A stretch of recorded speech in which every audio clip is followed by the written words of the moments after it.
Representative Pam Altendorf, and I am coming live from the state capitol. We're on the second floor and we're just on recess. We're waiting for the House to reconvene. So it's May 22nd. It is officially the last day of this legislative session. So I'm standing up here. It's really beautiful out. I'll show you. Isn't that awesome? So it's a beautiful night, and this has been a crazy session for many of you that have been following along. We've been just running at like 110 miles per hour ever since January 3rd we got sworn in, and January 4th it's been day after day, night after night, putting in 8 to 12 hour days. As a Republican and working against this trifecta, you know, we did everything we could to stop them.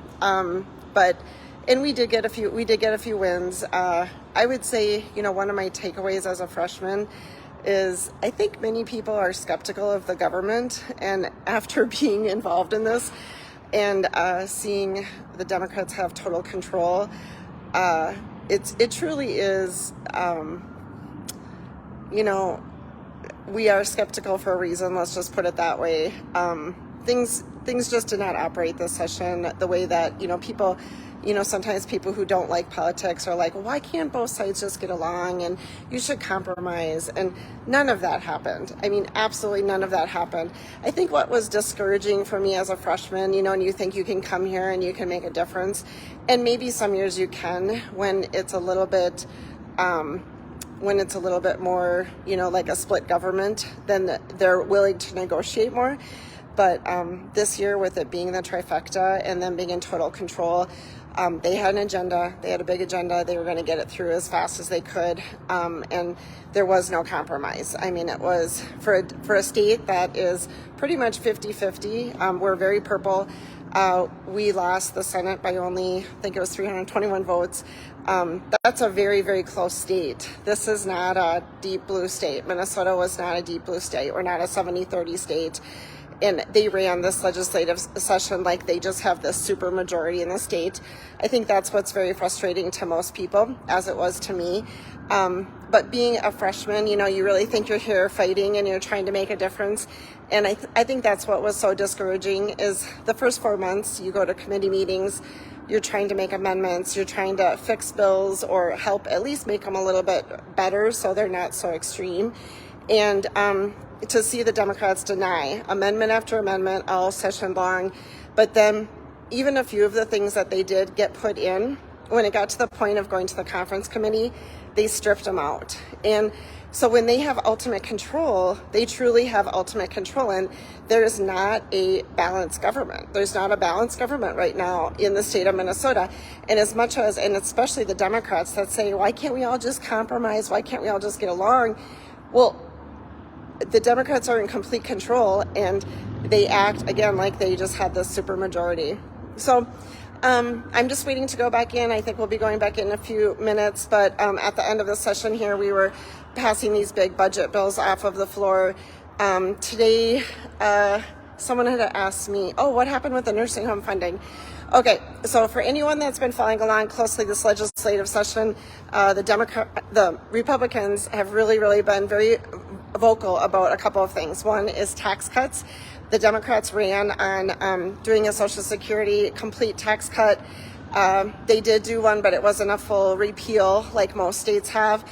And then we also ran on, you know, our nursing homes are in trouble. We need to get funding to our nursing homes. And so those were things that you maybe heard us speaking about over and over and over.